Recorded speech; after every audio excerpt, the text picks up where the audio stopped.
मुस्लिम league ने the direct action day का ऐलान किया था, जिसमें हजारों लोगों को मार दिया गया था और उसमें से ज्यादातर लोग हिंदू थे।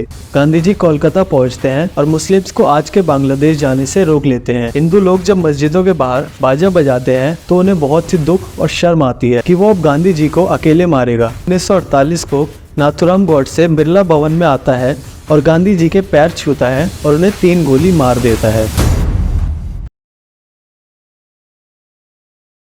कुछ लोग नाथुराम गोडसे को टेररिस्ट मानते हैं तो कुछ लोग उन्हें एक राष्ट्रवादी के रूप में देखते हैं, जिन्होंने हिंदुत्व को बचाने के लिए गांधी जी को मारा और फांसी पर चढ़ गए। मैं इस वीडियो में अपनी तरफ से कुछ नहीं कहूँगा, जो फैक्ट्स और स्टेटमेंट कोर्ट में दिए गए थे उन्हीं के बिहाफ पे बात करूँगा। नाथुराम गोडसे का जन्म हुआ था एक ब्राह्मण हिंदू फैमिली में, एक ऐसा परिवार जो अपने धर्म और कल्चर को बहुत मानता था। फिर 22 साल की उम्र में गोडसे ने आरएसएस ज्वाइन कर लिया, जिसको बनाया गया था केशव बलिराम हेडगेवार के द्वारा हिंदूज को एक करके रखने के लिए। फिर कुछ समय बाद गोडसे पूना जाते हैं, जहां उन्हें हिंदू महासभा की लोकल ब्रांच का सेक्रेटरी बना दिया जाता है। हिंदू महासभा को बनाया गया था इंडियन नेशनल कांग्रेस के कुछ लोगों द्वारा, जिससे कि वो हिंदुओं का मुद्दा अंग्रेजों के सामने रख सके। लेकिन 1930 में वीर सावरकर ने हिंदू महासभा को एक अलग ही पॉलिटिकल पार्टी की दिशा दे दी और हिंदुत्व की एक राइट की आइडियोलॉजी स्टार्ट करी, जो कि इंडियन नेशनल कांग्रेस की सेक्युलर से बहुत ही अलग थी। गोडसे अपनी स्टेटमेंट में ये भी बताते हैं कि उन्होंने गांधी जी और वीर सावरकर दोनों की आइडियोलॉजी देखी है, पर उन पर ज्यादा इम्पैक्ट वीर सावरकर की आइडियोलॉजी का पड़ता है।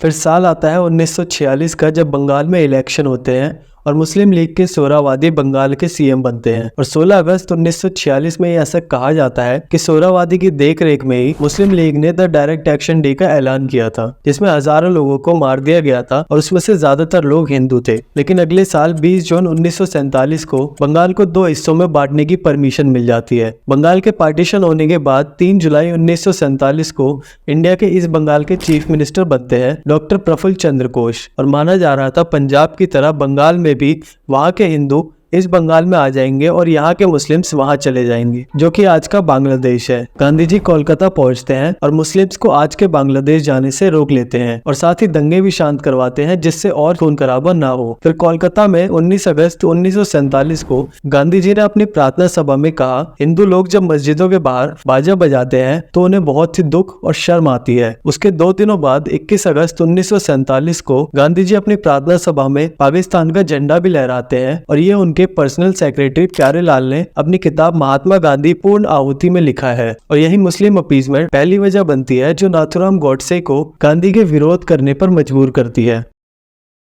गोपाल गोडसे ने अपनी किताब गांधीवत क्यों के चैप्टर 2 के आर्टिकल 12 में लिखा है, गांधी जी अपने प्रवचन के टाइम पर कई बार साफ शब्दों में कहा करते थे, मुसलमानों का संरक्षण होना चाहिए और हिंदुओं और सिखों को चाहे कितना भी कष्ट सहना पड़े, उनके परिवार को भूखा ही रहना पड़े या ठंड में सिकुड़ना पड़े तो भी कोई बात नहीं। और ना ही ऐसा बयान देना, बल्कि वो उनको सहानुभूति भी नहीं दिया करते थे, जिसकी वजह से जो कट्टर हिंदू विचारधारा के लोग थे वो उनसे उनके काफी विरोध करने लगे। ऐसे ही गोडसे ने अपनी स्टेटमेंट में ये भी बताया था कि गांधी जी गाय की रक्षा करने के लिए बहुत कुछ कहा करते थे पर कुछ करते नहीं थे। और अपनी प्रार्थना सभा में गांधी जी एक बार ये भी कहते हैं कि आज मुझे राजेंद्र बाबू ने एक सूचना दी है कि उनके पास 50,000 पोस्ट कार्ड और 25-30 हजार तार आए हैं कि गाय हत्या को कानून द्वारा रोक देना चाहिए। और मैंने इस टॉपिक पर पहले भी कहा है कि इतने पोस्ट कार्ड और तार भेजने के कोई फायदा नहीं है, क्योंकि भारत जैसे बड़े देश में इसको लागू नहीं किया जा सकता। जो अपनी मर्जी से गाय हत्या नहीं छोड़ना चाहते, मैं उस इंसान पर अपनी इच्छा कैसे लाद सकता हूँ।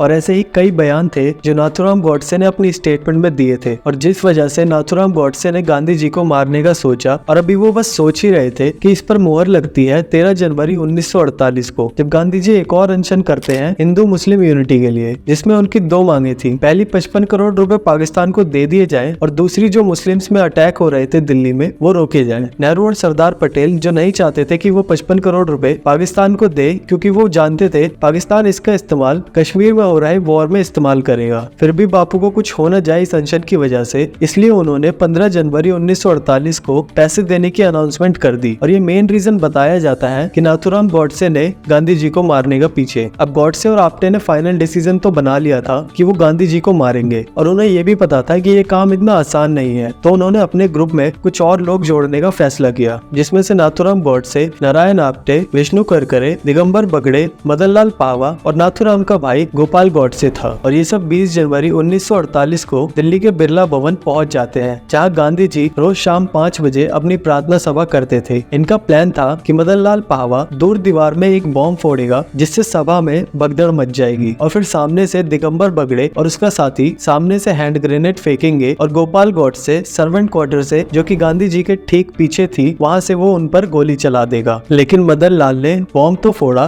पर कोई भगदड़ नहीं मची, और मदन लाल को बॉम्ब फोड़ते टाइम एक लेडी ने देख लिया था और पुलिस ने मदन लाल को पकड़ लिया। और मदन लाल ने अपनी सारी प्लानिंग के बारे में बता दिया। उसने ये भी बता दिया कि नाथूराम गॉडसे और नारायण आप्टे कैनॉट प्लेस के मरीना होटल कमरा नंबर 20 में रुके हुए हैं। लेकिन जब तक पुलिस वहां पहुंचती, वो दोनों वहां से भाग चुके थे। और यही वो टाइम था जब नाथूराम गॉडसे ने नारायण आप्टे से कहा कि वो अब गांधी जी को अकेले मारेगा और उसके साथ कोई नहीं होगा। तो नाथूराम गॉडसे वापस मुंबई जाता है, और इस बार मुंबई जाके वो एक डीलर से एक पिस्टल खरीदता है और वापस दिल्ली आता है 30 जनवरी 1948 को। और 30 जनवरी 1948 को नाथूराम गॉडसे बिरला भवन में आता है और गांधी जी के पैर छूता है और उन्हें 3 गोली मार देता है, जिससे गांधी जी की तुरंत डेथ हो जाती है। और उसके बाद 15 नवंबर 1949 को नाथूराम गॉडसे को फांसी दे दी जाती है। आज की इस वीडियो के लिए इतना ही। अगर आपको ऐसी वीडियोस पसंद आती है तो चैनल को सब्सक्राइब कर लेना।